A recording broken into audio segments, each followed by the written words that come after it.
All I had was a backpack, a questionable moustache, and a story. Hey everyone, and welcome to this episode of Aha Moments podcast with me, Kobi Omenaka.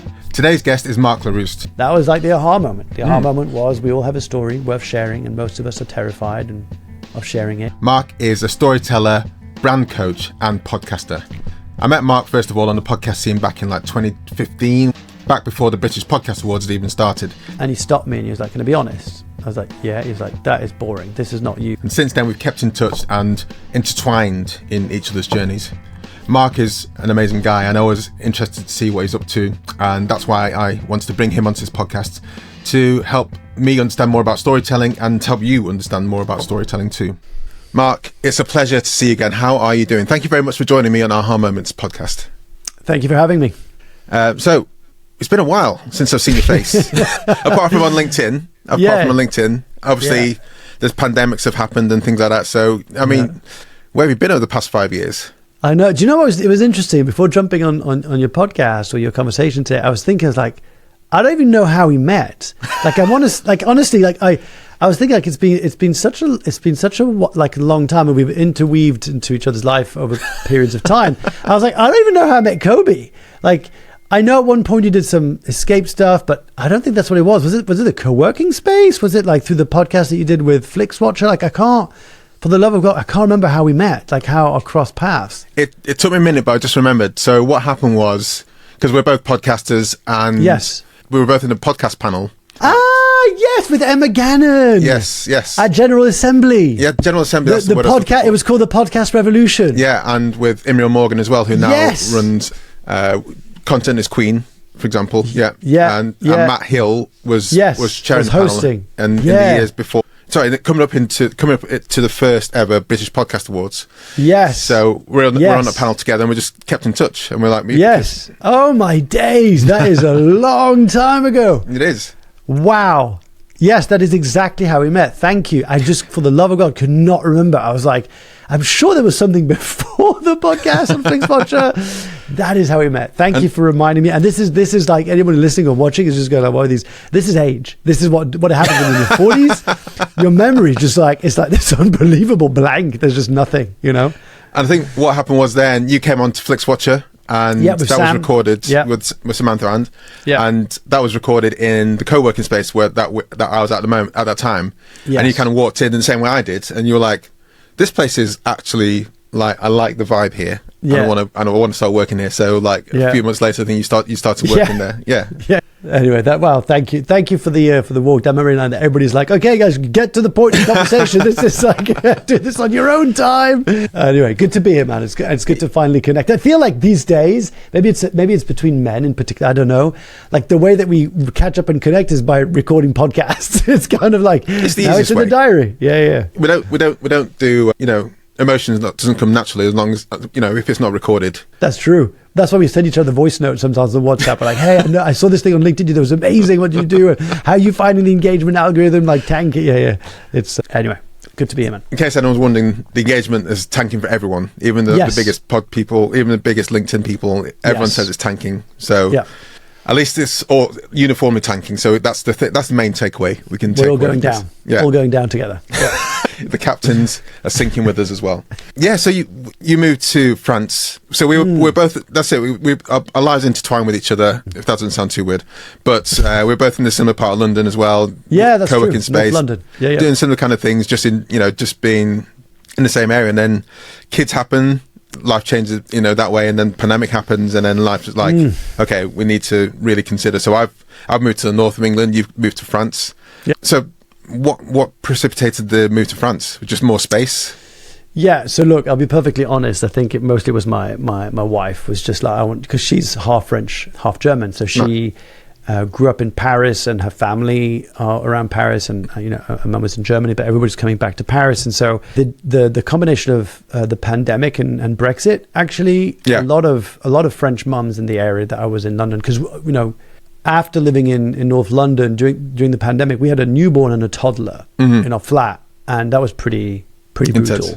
Yeah, that was pretty intense. So there was a short window at some point. I think it was in the June 2020. I forgot when it was. At some point, there was a short window. They were like allowing like removal companies to work or something weird, and we basically went to Clapham. We found a place in Clapham with a bit more space, And so the reason I mention this is that there's a big French community there, because there's a couple of international schools, like French bilingual schools in Clapham. And so you attract a lot of the French community. And I think there was this sort of, I don't know, feeling, I guess, in a way, of a lot of the French mums saying like they wanted to go home, they want to go back, they didn't feel as welcome as they did before. And also the isolation, like, we only saw a family a couple of times, if that, over a long period of time because of the restrictions, because of lockdowns. And so I think my partner at the time was just sort of like, I don't want to have to, wait for a border to open to be able to see my family. And so she wanted to come back to France. I was very resistant. And so the conversation went over for a year. And then eventually we're like, okay, let's give it a go. Let's see how it goes. And so we moved here. Yeah, we moved here, and we're back in my hometown, my area of my hometown, which is all sorts of weird because my daughter has the same teachers that I had. Oh, wow. When I was a kid. So yeah, that's like a full again, cycle. That's this intertwining and side of things. So we, first of all, do you speak fluent French? Yes, I speak fluent French, but I can barely write French. So, but I can speak it. And it's great that you're back where your teachers work. So my kids, so in the similar kind of vein, newborn at the start of pandemic, and small flat, not tenable, couldn't see family, and then moved back to my wife's from near Liverpool, I'm from near Manchester, so we moved back to the northwest to be closer to friends and family and things like that. Sure. And my kid is now back in the school where I was. I joined in the senior school, and he's there now in reception. So a lot of the buildings are the same, and the first time I walked through those doors for the first time in like 20 years, it's like ghosts. There's like madness. Yeah. And a couple of times, so some of my old teachers are still there and hadn't spoken to me in like 25 years. And you're like, oh, Mr. Grant. And he's like, and then this guy took a pause and he's like, Omenaka. I was like, oh yeah, you still remember me? There's been like tens of thousands of kids gone through the school since this time. That's impressive. It is. That's impressive. It is. And so I feel really like made up in a way that he's gone to the school that I went to, and should he want to, can stay through till he's 18. He's only 5 now, but he's got some time to decide. Yeah, but it is wild. I'll be honest. Like it took me a little while to settle back into this. In fact, I would say a good year and a half. Right. For me to kind of find my feet here, because it's a very different rhythm. It's a different lifestyle. There isn't a sort of entrepreneurial founder, speaker, creative, podcaster / whatever you want to put in there. Culture around here, and they'd even have internet up until recently in coffee shops. Like they didn't even have coffee shops. So it was, and it's a very different pace. So when you come from London, and again, that's one of the reasons why we escaped London, right? It's because it is pretty intense. You're always on the go, but there's also an energy about London that I really love. I still have to go to London every once in a while. I go back to London for work anyway, but I tap into this sort of energy, and I get into a coffee shop, and I'm kind of like creating again or writing, and that was a bit tough to kind of find that.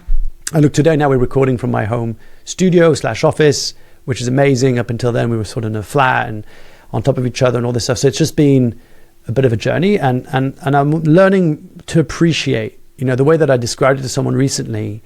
I used to go to London and sort of miss it and like really loved it and be a bit nostalgic about it.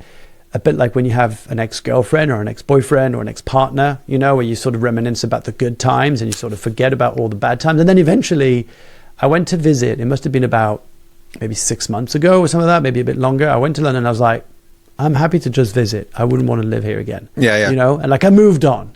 I'd moved on from the ex, and that felt pretty good. I think ultimately, and also look, when we're in incredible nature. Like if we're in an area of France that has lots of rocks, of bouldering. People who come and boulder. This is the mecca of Europe. Bouldering. Is it font? Yeah. It's Fontainebleau. Yeah. So it's like everyone, and you've got INSEAD, where I've been lucky enough to be brought in by a friend, and I sort of do guest lecturing there at the business school. So I'm kind of plugged into that. And then, we go for walks every weekend, and we live literally, the forest is just across the road. So you can't really beat that in a way, and the slow lifestyle, it's actually quite nice for the kids as well. Yeah. And we go to each other's houses and stuff. So it's just a different lifestyle. It is. I mean, like I say, I echo that, but I haven't gone, across the channel to do the similar kind of thing. But again, I go to London once a month, and I love that day there. But I'm also happy, or day and night there. But I'm also very happy to like escape. And the main thing I miss is that I love going to a lot of cinema stuff, and there's often like Q&As with like directors, for example. They happen last minute, and they only ever happen in London. And there's no way I'm getting on a train last minute to do that. But when I do go to London, my 48 hours is like super packed, catch a load of people, like I say, get that flywheel of energy, and then it sends me back to Manchester to get that, like, be back a bit more with you know, just the vibe and the family a bit more. And I appreciate that, certainly. So quick whistle stop. With that podcast, you had unconventionalists, which you. Sorry, I'll start again. So, quick whistle stop. When we met at General Assembly, your podcast was Unconventionalists, and you were mainly known prior to that for being one of the key people in the Movember movement. Can you give like a short, like brief description to people listening about that, who just as an intro to that, and then we'll move into a bit more about what you're doing now, because I think that's a really important scene setting. Yeah. So I'll try and keep it as brief as possible. The short version is that I, at one point, did a video CV back in 2011. And the reason I'm mentioning this is that it doesn't sound that pioneering today, but back then it just wasn't being done. No one had really done it. I think one video CV came out while I was making mine. And I decided to do this video CV as a way of trying standing out, right? Like I'm dyslexic, and I now know I've been, formally diagnosed with ADHD, but I'm just sort of more of a creative bouncing off the wall kind of person. And so a conventional paper CV just wasn't going to do it for me. And I wanted to get into the creative ad agency space. Right. And a friend of mine who worked there at an agency called Anomaly. And I thought they were a pretty cool agency. They had an interesting business model where they often took stake in the companies that they would do campaigns for. And I thought that was really cool. And he said, look, my boss gets inundated by emails and messages. Like, if you want him to get back to you, you're going to have to grab his attention. And I remember that planted the seed of, what can I do? And I thought, I'm just going to do a video CV. I'm just going to bring my CV to life. And so I did this video CV with the help of my childhood friend, Mike Mayu, who's like an award-winning documentary maker. Who's got an amazing documentary out that's doing a lot of the festivals called, in French, it's called Chasing Ghosts. And it's about his son who has autism. And it's about, it's an incredible documentary. It really is. It's quite moving. And so he filmed and edited my video CV. And then my best friend, Dennis Duvoshel, did a website. And it's still, I think, live to this day, called adreamjobwouldbenice.com. And so that went then viral. Like, I didn't know anything about virality, I guess, back then. I didn't even know YouTube. I just uploaded the video on YouTube, hoping that it could send it to a couple of potential recruiters. And suddenly it kind of had a bit of a buzz on Twitter. For those who are young and cool, call it X, formerly known as Twitter. And, people were people messaging Oprah, Tony Robbins, like Dana White. It was just... Oh, wow. Yeah, it got a bit... They weren't messaging me. People were messaging them, tagging me, saying like, "Have you seen this guy?" And then I forgot how, but I think I sent my video CV to Adam Garoni, who back then was the co-founder and CEO of Movember. He's no longer the CEO, but back then he was. And I think I said something like, "From one Mo bro to another, it was an honor to raise some money. Here's my video CV." And he looked at it and he was sort of like, "Where are you based?" And I'm like, "I'm based in France." At the time, I did a very small stint back in France. I said, "But I could be based in London," said, "for the right reasons," kind of wink, wink. And he's like, "Look, there's a couple of openings happening in Europe. Get in touch with the team. You never know." And long story short, I didn't even know that Movember was a thing, like an actual foundation. I thought it was like if you said to me that Halloween is basically a foundation for like kids with diabetes, and so we dress up and eat candy. And like, really, that's a foundation? It was the same thing. Like, Movember was just this thing that happened, and we just grew mustaches. Turns out it's this, like, the world leading men's health charity, right? They've raised to date $1.3 billion for men's health. It's insane, in 20 years or so. And so long story short, I get an interview, I get the job on the spot, and I'm tasked with launching the foundation across France, Switzerland, and help it grow in Belgium and Spain.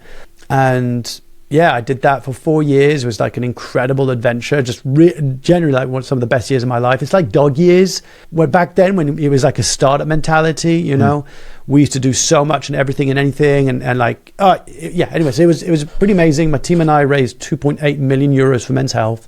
We've got 110,000 people to take part. And this is, think about it, this is micro donations. This is grassroots donations. This isn't sort of huge, big checks.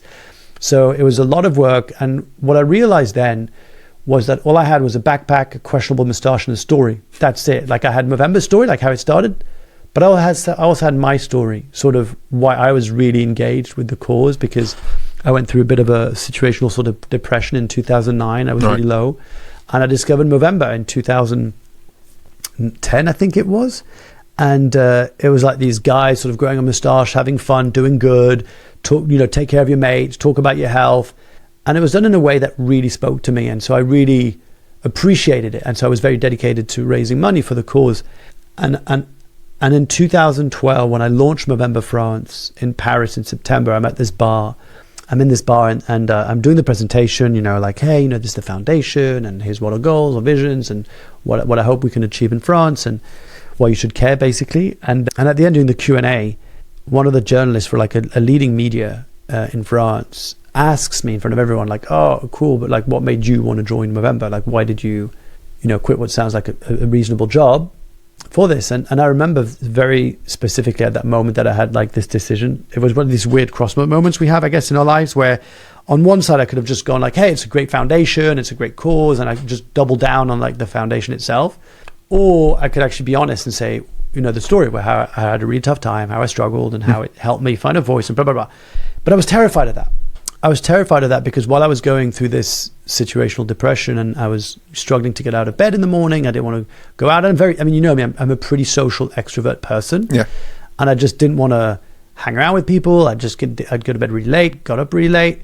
And my mum walks into my room one day and I say to her, I think I might be depressed. And she's like, without skipping a beat, just goes like, don't tell anybody.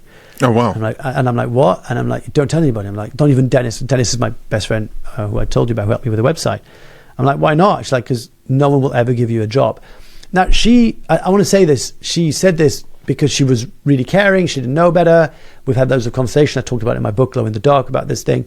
But so I had this in my mind going like, you can't talk about your struggles in a professional setting. Otherwise, you'll come across as undesirable, unlovable, or unprofessional, or fill in the blank. So I'm in front of this journalist and I decide effective to share the story. And I was really scared. I felt my heart race and I was like, this is very unprofessional. It's career suicide. This whole launch is going to be a disaster. No one's going to do Movember.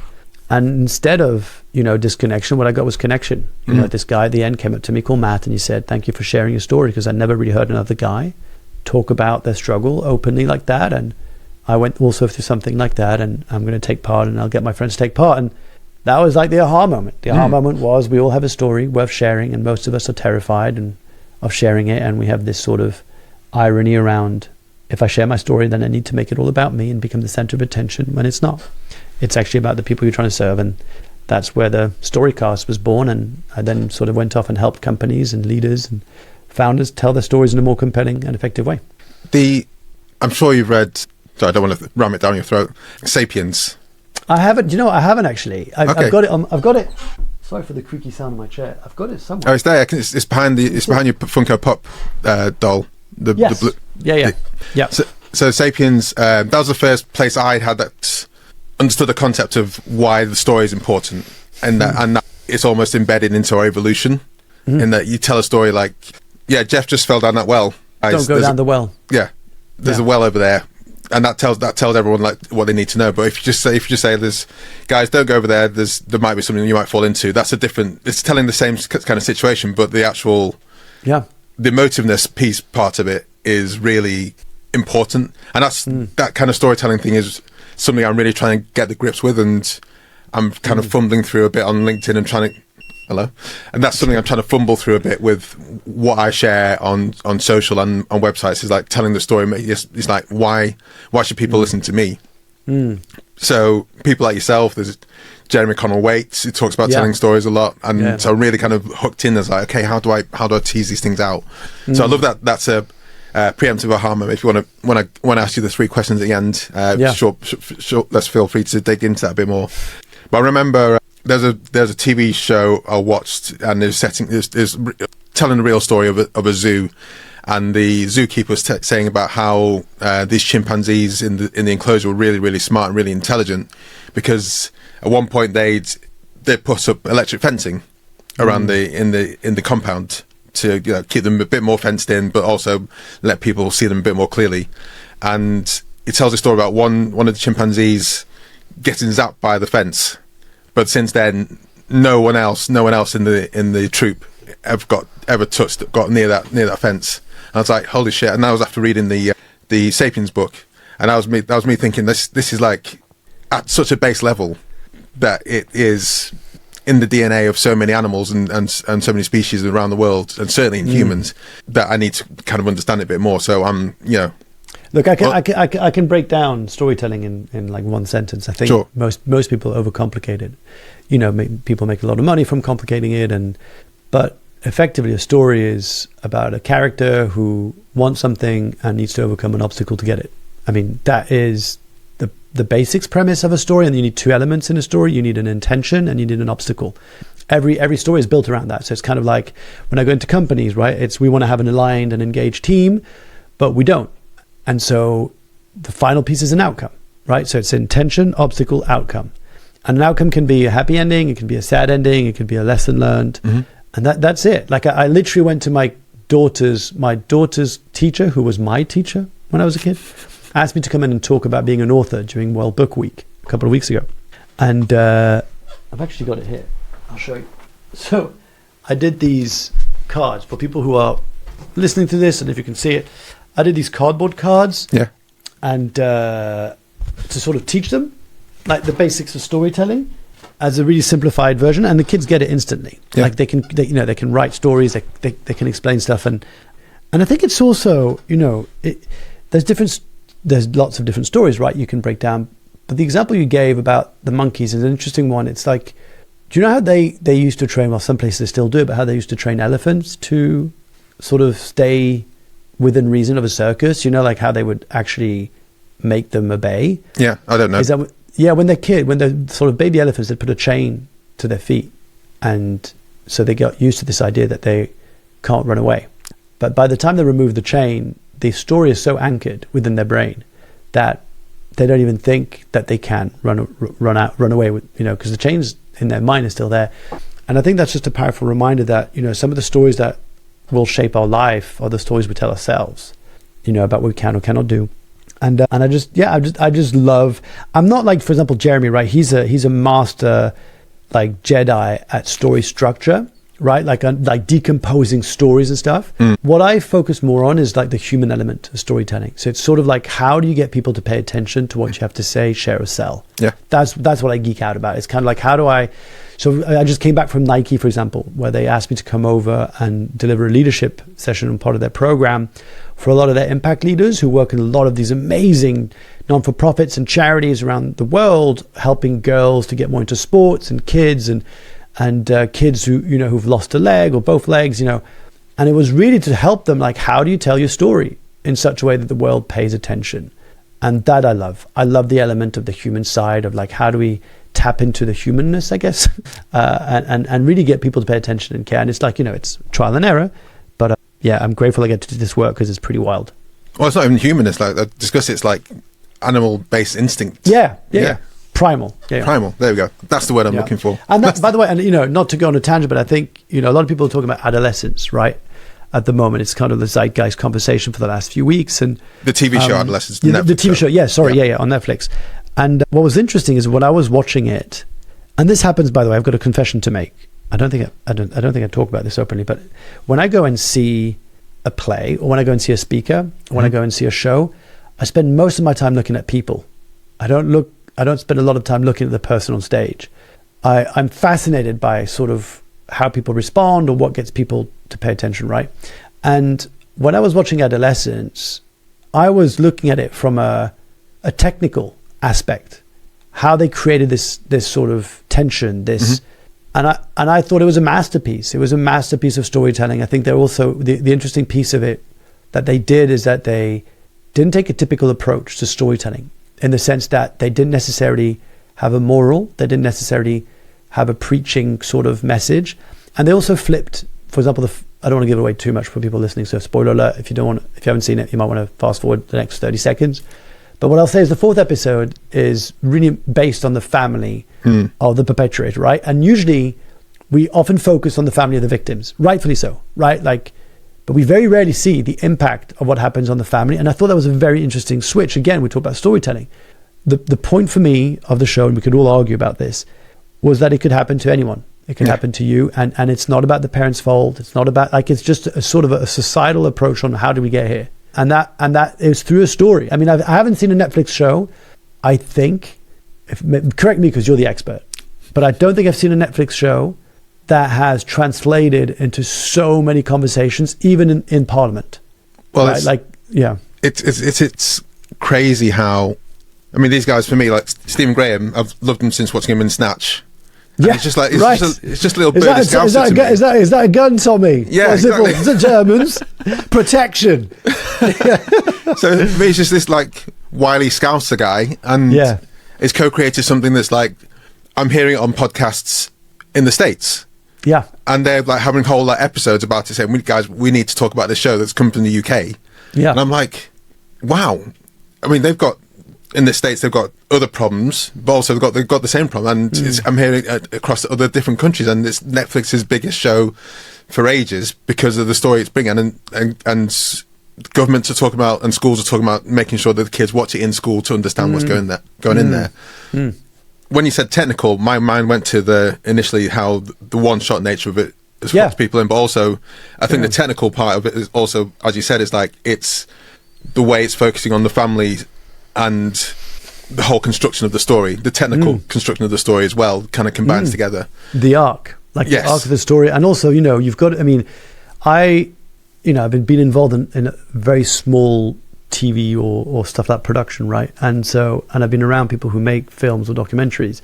I just remember the first episode. I kept on saying to my partner, I was just like, do you realize this is like one shot? It's still, and she was like, no, I'm sure they must cut. I'm like, this is one shot. Like, this whole thing is one shot. And like it's like a choreography. And people are like, yeah, it's like a play. It is and it isn't, right? Like, you've got the stakes of being a play where you need to know your lines, you need to know your cues, you need to step on stage, but it's a completely controlled environment. You've got one stage, you've got people coming out, maybe a few props changing. The way, when I talk about the technical prowess, like for me, I actually, look, you might argue with me here, Kobi, but I compared it to Free Solo. The award-winning documentary. Loved it. Yeah. The human feat that he did, right, on, is it El Capitan? I forgot. Yeah, that's it. El Cap, that's it. Like, the human feat that it took for him to like scale this mountain, right, with no safety nets, reminded me of the show. Like, the way that every single person must be on point. And I think one thing I haven't heard talk about enough is that the acting, right, is phenomenal. And one of the reasons that I've come to understand as to why this acting was phenomenal, beyond the actors themselves or actresses, beyond the actual talent, is the stake, the common stake that they had, that we are doing something special, we're doing something that's never really been done, and the pressure that everybody has to step up to their A game. Because I was thinking, right, this, that they were shooting twice a day, right, for 7 days each episode. They only had 14 takes. That was it. And the first episode, they got it on second take, and then episode 2, 3, 4 was on the last take, the 14th take. Yeah. So can you imagine? You're minute 38, right? And you mess up the line, and you go, oh, dude, like, and you sort of, you go back, and it's just. So I get the topic, like the importance of the topic, and and you can debate. People have also had a lot of issues with it. I just think from a story arc, structure, telling, was just a masterpiece. Yeah, it was just like, it is all those different components together, and that's what. So if the story stood by itself across those four, I guess those 4 episodes, but told in a more traditional way, cut, jump cut, smash cut into people's faces and things like that. Yeah, like, okay, this is an interesting story. Definitely, we should take this away and learn more from it. But the way it pulls you into the story and doesn't let you go. Yeah, that's the piece of the technical piece. And I speak to a lot of cineasts and cine literate friends who, for the moment it starts, it's like this, you can just sense that this is one big take. And it's interesting, people who realise that from a cinephile point of view and appreciate the technical aspects of it, versus people who don't necessarily realise that, but are sucked in because they don't realise what's going on in their whole kind of fibre of being. It's like, why is this? Why is this so tense? Why is this like? Because there's no relief. And actually, film buffs such as yourself and people listening might know this film. Have you seen the film Irreversible by Gaspar Noé? Yeah. Super hardcore film, right? We're not going to talk about the content itself. But the reason I'm mentioning this is that there is a very shocking, violent, traumatic scene. And the reason why I think that scene is so brutal is because for 14 minutes, it doesn't move. Yeah. The camera stays, and you see the camera's locked. And again, they did that scene. I was listening about, like, years back when that came out, I was listening about how they did it. he was a professional boxer, the guy or an amateur boxer, but he was a boxer, the guy. So he knew how to control his punches within an inch of his target, basically. And I think they scheduled to film that again twice a day, and I think they had a couple of days to do it. And they wanted the viewer to feel so much discomfort because you can't escape. And I don't know if you remember, there's a character that walks at the back, 100%. and then leaves, leaves. Yeah, but you can't as a viewer. And I think it's like that in adolescence. You're gripped, even the third episode between the debate with the psychiatrist, and you can't go anywhere. And I could geek about it for a while, but I think it's. I hope they win a bunch of awards. Basically, I hope they get a bunch of recognition because it's phenomenal. I mean, it ties in exactly to what you do at Storycast. So, I mean, tell us about Storycast. So, Storycast is a sort of an impact storytelling agency that I started to help brands, so things like Microsoft and Nike and Premier League and those sort of big companies, to help sort of tell their story in a more human way. But really it's about getting the people to feel more part of an exciting mission. So the third book I'm actually writing at the moment is sort of every employee, every person, every leader wants to be part of an exciting story. And when people don't feel part of an exciting or compelling story, they feel disengaged, they feel sort of checked out a little bit. And so I try to do that. And the other part of the work that I do is to sort of humanize leadership. And what I mean by that is I'll often be in situations where there are companies that are growing, they've got, AI powered sort of data driven software, whatever it is, but they're finding that their teams aren't collaborating as well as they used to, or they feel like the culture's changed, they feel that their leaders are struggling to sort of engage their teams and employees. And so I go in and I talk about the content from my book, Glow in the Dark, which is this idea that, we all have a personal story worth sharing, and actually by sharing parts of ourselves in a more human way, we come across as a more compelling, more influential, and more impactful leader. So you said there, just laid it in, your third book you're writing. Yeah. So tell us about your first book. And I remember you talking about like mistakes you made with your first book in terms of more about like release and thinking that. And then almost over-egged it with a second book. Is like Amazon were like, no, this is far too popular. This is some bots happening. So tell us briefly about those. How are you going to rectify for the third book? So the first book I wrote is called "It's Not You, It's Me, I'm Holding It." It was a small book. I'll be perfectly honest. It was a complete ego-driven book in the sense of like I heard that this is 2013 when I wrote it. I think yes, and I'd heard like if you want to build a coaching business, because at the time I used to work at Movember, but I would moonlight as a coach. So I'd get up at 5 or 6 a.m.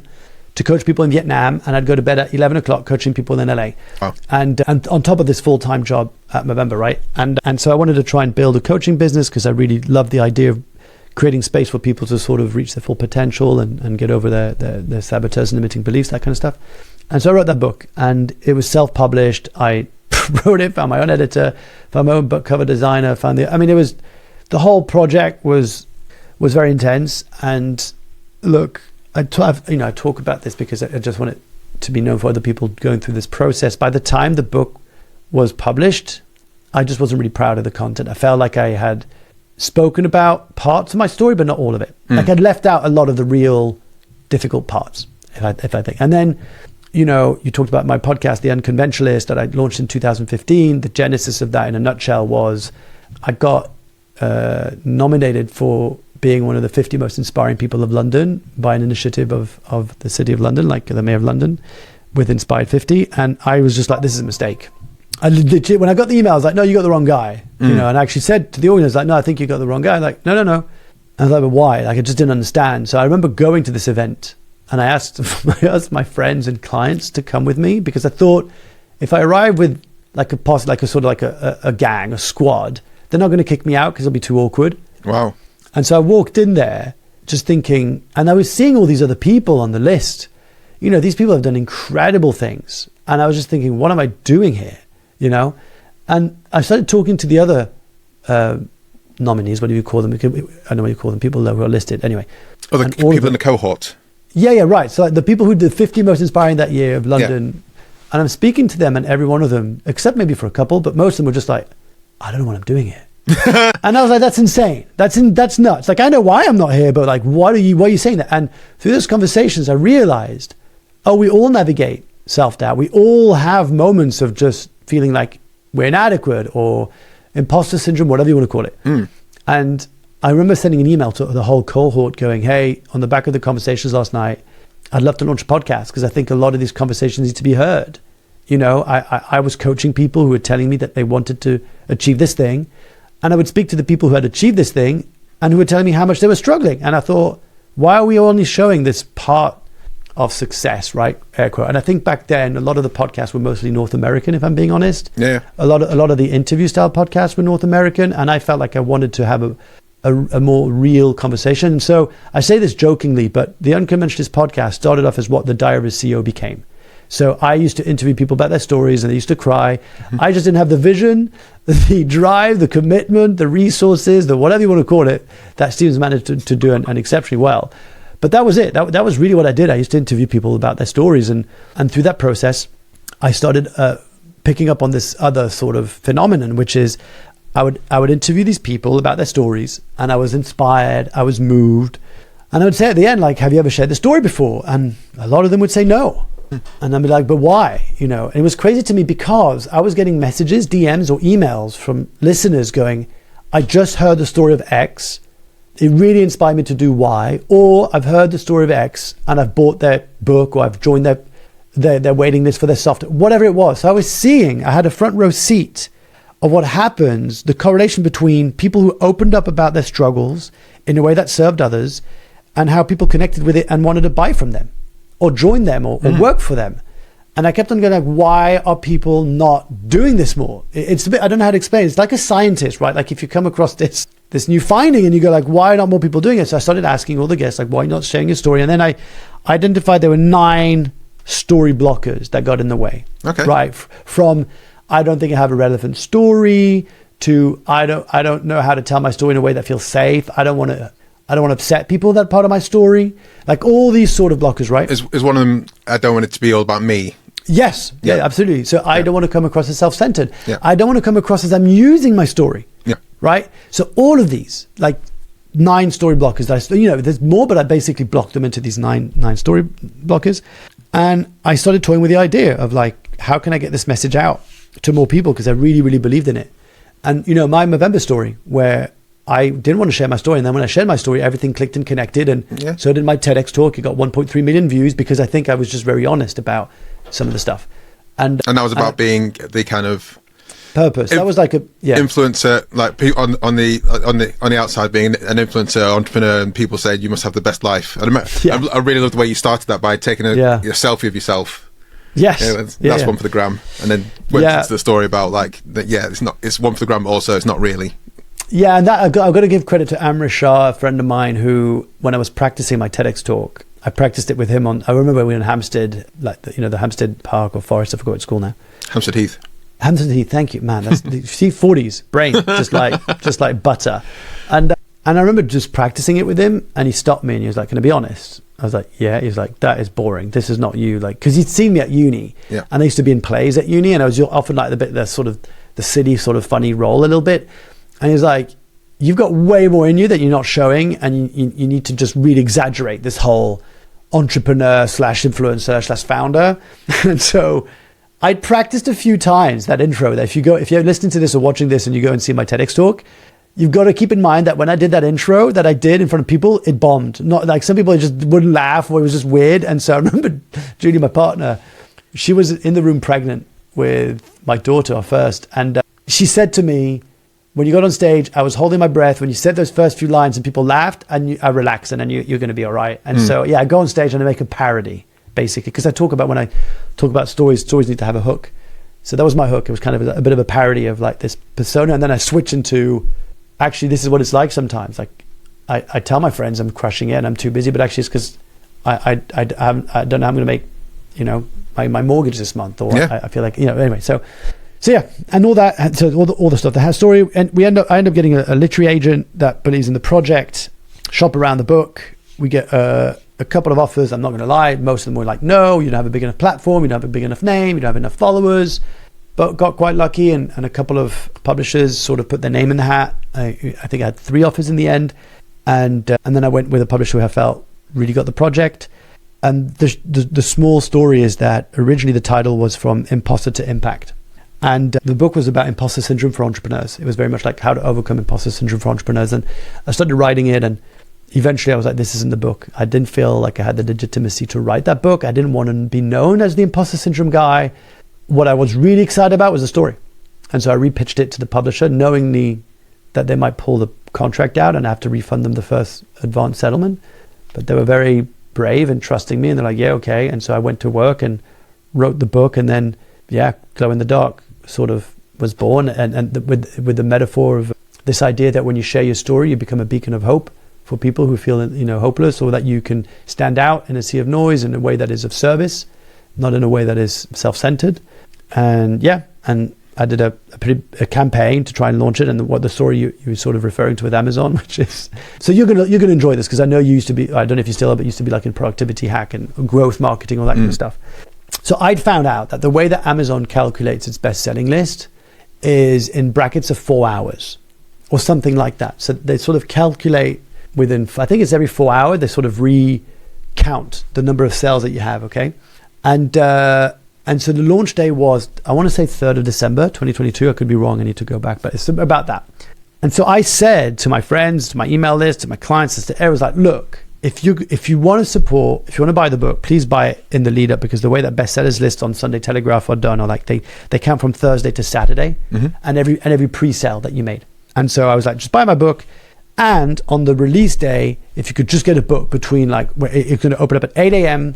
and anytime between 8 a.m. and 12 p.m., if you could please just get a book, that'd be brilliant, because I think that's going to give us a chance. Yeah, because you can manipulate the bestsellers list if you lower your price and increase demand. But I was with a traditional publisher, so you can't do that. And it wasn't like some sort of, and you also can't go for like some weird niche, like left-handed, I don't know, knitting grannies, from Yorkshire, whatever. I was in entrepreneurship and business and self-development or whatever. So I had very big categories. So I was like, look, let's go for it. Let's give it a go. We start off, my publisher calls me, he's like, we're looking really strong. Sales numbers are coming in. I think there's a very high chance we hit number one Amazon. And I was like, brilliant. Because there's no way I was going to do Sunday Times list. I knew that. And people start saying, yeah, well done. And then and I remember at one point I get a message from someone, and she says, hey, I can't seem to put the book in my basket. I can't order it. Is everything okay? I'm like, oh, maybe it's sold out, and that's a good thing, because if it sells out, you can still order it, right? You can still pre-order. So I go on Amazon, and you can't. There's no basket. There's nothing, and I panic, because this is maybe 10 o'clock in the morning, 10:15. I forgot what it was, and I start panicking. Long story short, what happened was that there were so many orders in that window that Amazon thought it was like Russian bots that was trying to crash the website, and so Amazon locked my page. That's just so dark, isn't it? It is so dark. And so we came in the top 5. We made it, even that short amount of time, we made it I think a couple of categories, but in the top 5. I never made it to number 1 Amazon. And I was really, really upset. I'm not going to lie. I was very upset, very frustrated. And I had my book launch that evening, and I had to switch. I remember just going okay, doesn't matter. It happens. The book is out there. The message is going to be spread, and that's what matters. And I had one of the most phenomenal nights of my life. That book launch with some of my favorite people there, so much love. We had a great time. I had friends like Dr. Rupi Ojla came from the Doctor's Kitchen, came out and spoke, and Guillaume Power from TLC, and Vanessa Bello, and Donna O'Toole, and it was just it was a very emotional night. Awesome. That was book number 2.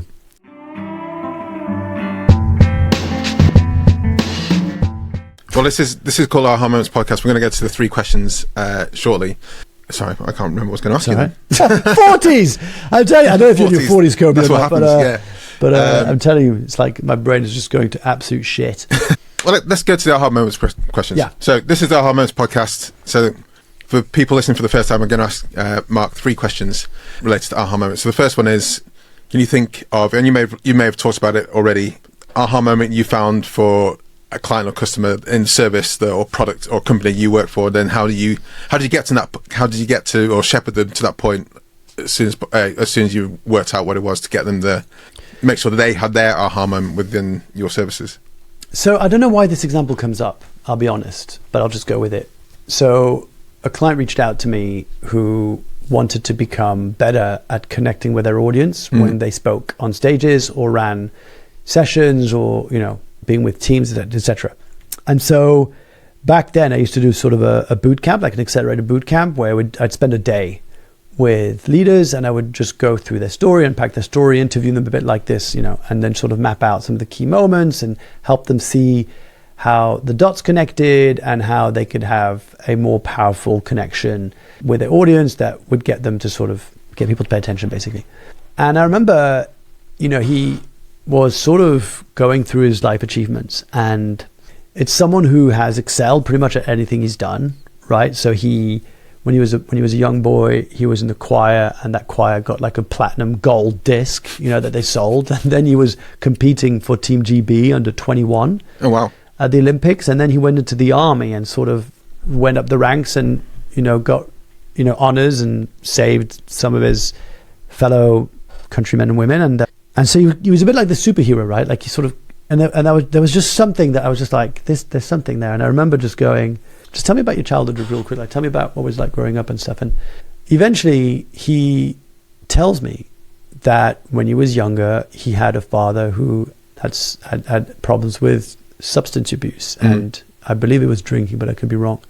And that he would sometimes lay his hands on his mum. And so he often put himself in between his dad's fists and his mum's body and sister. And I just remember, like even now, still telling you this, and this is a long time ago, mm-hmm. things just got quiet. And that was the aha moment. The aha moment was like, so this is why you are so committed to defending others and protecting others and creating places where people feel more seen and collaborative and all this kind of stuff. And I said to him, have you ever told that story? He's like, no, and I won't. And I was like, okay, but just so you know, that is your origin story. That is like the genesis of you, of who you are. But I also know, because my partner is way more into therapy and psychotherapy, and she's done training in child therapy and that kind of stuff. And there's a thing about respect the boundaries. Yeah. And it's not ready till it's ready. And so I said, cool. Now you know, we found it. You can do what you want with it. Yep. You don't have to share it, but now you know it. It's there. It's fully baked. A year later, he sends me a podcast, and he goes, "It took me a little while, but I got there, and let's see what happens." And so, that podcast went on. That particular podcast show, not only to say the episode, but he did put it as part of his nomination, won one of the British Podcast Awards. Oh, amazing! And I've seen him since just say his in a sentence, but not going into like specific details, but he says in a sentence his backstory when he introduces himself, and it gives this credibility and this authenticity and this connection and yeah. So that was the aha moment, which is linked to sort of your story doesn't need, like when you talk, it doesn't have to be all about your story. Your story is just a bridge to the reason why you do what you do. So I think what I love about these, first of all, I love the way you said origin story, because my mind went straight to superherodom. Yeah. But it is, you don't have to be Bruce Wayne's, experiencing your parents in the alleyway after the theatre show to become Batman. Yeah. There are key things that happen in your life that influence the way you are, and if you can unpack and understand them a bit, then that can unlock a lot of what's going on inside you, and that could be your driving force going forward if you can and harness that. And it doesn't like one of the story blockers, right, that we talked about is I don't have a story worth sharing. Like I don't have a Hollywood background, I don't have any trauma, I don't have any problem. And it's not about that. First of all, it's not about that. I mean, Gabor Mate said this great thing. He says, it's not about what happened to you, it's about what happened inside of you as a result of what happened. That counts, right? Oh, yeah. But the reason why I'm saying this is that I remember doing a session with this creative group, and I was kind of like demoing and unpacking this person's story. And I said to them, tell me about the first time you came across the idea that you love creativity. This is someone that used to do websites and brand design for people, mm-hmm. and they had an agency that did creative design and graphic design, that kind of stuff. But long story short, his dad was a photographer. When he was younger, his dad took him to the studio, and he remembers walking around seeing all these creatives and artists, and this person had a MacBook or whatever they're called, those old school computers, when they're like that big unit with like a mouse or something. Yeah, what they're called now. Is it the blue with the power? iMac? Yeah, it was an iMac. Thank you. Yeah. Thank you. Yes, yeah. iMac. That's it. So he sees an iMac and he was mesmerized. And so I'm like, tell me more. Like, what's going on? He's like, and I just remember seeing this mouse, right? This little mouse, and he's like, what is that? And the person was like, oh, that's a mouse. It's like, what does it do? It's like, well, you see, you move it around, and he was just completely blown away that this beautiful thing could do all these things. And so I said to him, well, isn't that funny? He's like, what do you mean? He's like, well, isn't that funny that what you do is sort of the same? And he's like, what I don't get it. He's like, well, you want people to create websites or brand identities that make people feel the same way that you felt the first time you saw that mouse. Yeah. And he was like, oh my God, that's exactly it. Right? And so that's not a story about a trauma. That's not a story about like, but it's sometimes we are so close to our stories, which is called proximity bias, that we fail to see the value that we have. And so that's why I believe unpacking your story is like a really cool exercise. Well, this is analogous, perhaps is personal sometimes, but one thing I try to do, and I'm seeing a lot of people when they're sharing online, to share everything. Like Chris Do, for example, talks about the future. He talks about share everything you know.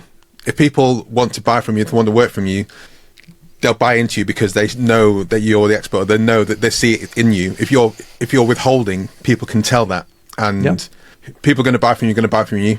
People who aren't going to buy from you aren't going to buy from you. And there's plenty of times where I've seen a tutorial to do something on Photoshop and gone, great, thank you very much. I know how to do it now. I'm going to do that myself. But then there's been like tutorials for something else. I'm like, dude, can you just do it for me? Yeah, I mean, it's the classic example that, give the information for free, charge for implementation. Yeah. And I feel like that, what you're saying there is almost like that. The origin story is like the next level. It's like, give the why there, isn't it? It's not the how. The how is... I mean, you could literally read my book, Glow in the Dark, right? And I've put every exercise that I do with clients, that I do with I put it in here. So some people have actually gone through it and completely taught themselves to go through it. And I get messages still to this day. It's like amazing. I even get messages from leaders and companies who use it with their teams and offsites and that kind of stuff. And that's brilliant, right? And then there are people who just reach out and say, hey, can you help me just do this? Basically, I just feel like I need some guidance. And so, share for free and charge for implementation. The second aha moment question is, think of an aha moment in a product or service that you love, and what was it? What sucked you in? I think of the example of the first time someone told me about Uber, and I was like, shut up, take all my money. Like that. Well, yeah. Okay. So I don't know why this comes up. I feel like an absolute idiot, Kobi, because I could have created Uber before Uber started, and I'll tell you why. I lived in Kazakhstan once upon a time. Oh, wow. In Ulaanbaatar? No, in Almaty and Astana. And there were taxis, but no one really used taxis. Mm-hmm. The way it worked is that you'd go on the street, you put your hand out, and any car was a potential taxi. Right. And so they would stop, and you'd say, I'm going to King's Road, number 237, whatever. And they would say, £2 or £2.50, and be like, yeah, or no, or whatever, right? So every car was a potential driver. And I remember in LA, the first time I went to LA for work, and that there was this thing called Uber. And I remember just ordering this Uber, going into this car, and I started chatting with the person, I forgot they had a day job, but they were doing this on the side. And I just remember going, wait, this is exactly what they did in Kazakhstan. And, this happened over and over again. My friend, Dennis Jewish, I've mentioned it a couple of times, but my best mate, Dennis, he was in China for a while, and he designed, he's a program, he does like coding and designing and AI and that kind of stuff now. But he designed one of the original sort of Deliveroo's, if you want, with this sort of local Chinese entrepreneur who wanted to give people access to local groceries, but who didn't want to go and pick it up. And so they would have these delivery people who'd go. And he did that, but it was like a really small scale. So I guess the aha moment is, it's not about the idea. It's about the vision. It's about like, I'll give you another example, a really silly example. This is years ago, we're going back now. I had this idea that as men, we don't drink enough, we don't hydrate enough. And it's one of the pivotal sort of pillars of health. And so how can we gamify drinking water? And so I had this idea of creating a water bottle with different sort of marks on it. And the more you drink it, like go on Ryan Gosling, unlock Brad Pitt mode, all this kind of really silly things to drink. And so I did an MVP. I got an old pasta jar and emptied it, and it was like a glass like tomato jar, right? Yeah. Emptied it, took off the label, and I took a Sharpie pen and I started putting all these sort of traits, these sort of marks on it. And this was back when I discovered Noah Kagan, okay? Just like pure transparency here. I was doing his 1K a month accelerator that he did, and part of it was like just do an MVP, just validate it, sell it, see if it works. And I recorded a video on Facebook. This is way back when you could record. So I recorded a video on Facebook, and I'm like, hey, so I'm just creating this prototype of like a gamification of hydration, to drink your water. What I'll do is and I'll put your name on it, And I'm selling these for like £5 or whatever it was. I forgot what it was, you know. And I was like, you know, PayPal me £5 to this email address if you want it. I think a couple of actually my now partner, who was friends back then, actually was one of the people who must have felt really bad for me and PayPal me £5. And this other guy called Angus Fletcher also did it. So shout out to Angus. But anyway, and everybody laughed. Everybody was like, did you just write on a passenger jar? Like, what is this? Ha ha ha. About 6 months ago, my sister-in-law sent me a picture of like this huge sort of brand that do that. Yeah. And now like even now like I've got this water, right, which is all about, it reminds me how to drink. And so again, the aha moment is that it's not about the idea, it's about the vision and implementation. Last aha moment question is a personal aha moment or life hack that you like to share with anyone. A personal life hack or aha moment. Yeah, I don't know what. Again, I'm just trusting whatever comes up when you say that. It took me, I would say, 3.5 decades, no more, to appreciate the gift of silence and space.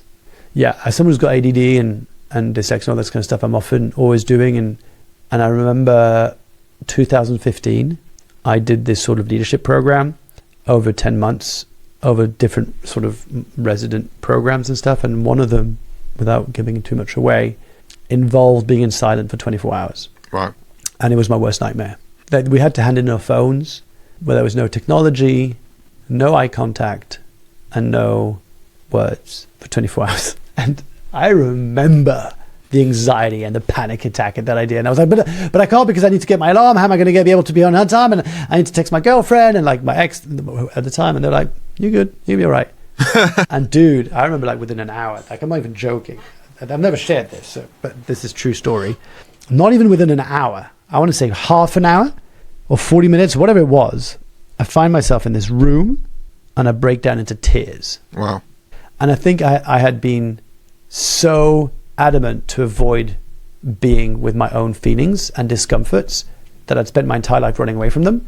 And so my aha moment, my personal hack, is really the gift of stillness and quiet. So whether that's mindfulness practice, whether that's just sitting, doing nothing, whether that's meditating, whatever it is, I would say that it has, I don't do it, I really don't. But when I do, the huge benefit I see is a buffer. I create this sort of buffer of reactivity between an event and a trigger and a response. And I think the magic lies into that ability to create that buffer.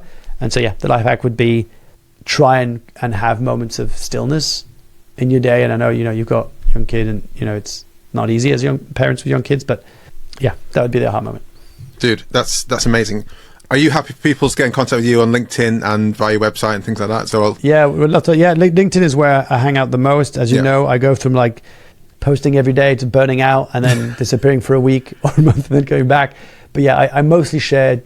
I use LinkedIn as an experiment, as like a diary, kind of what I see, I observe and I share. And yeah, LinkedIn's the best place. And then markleruste.com. Yeah. Awesome. Yeah, I followed you down the 100. As we record this, I'm 3 days away, I think, from 100 posts in 100 days. Woo! And get in, Kobi. It's I need to decompress before I write that post about what's happened in that time. But I do enjoy LinkedIn a lot, and you've been crushing it, man. Like you've been you're at 8,000 now. 8,000 followers? No, 6.5 now. 6.5. Okay, yeah. No, sorry, I'm 8,000. I'm confusing. I just got to 8. Yeah, 6.5. I remember.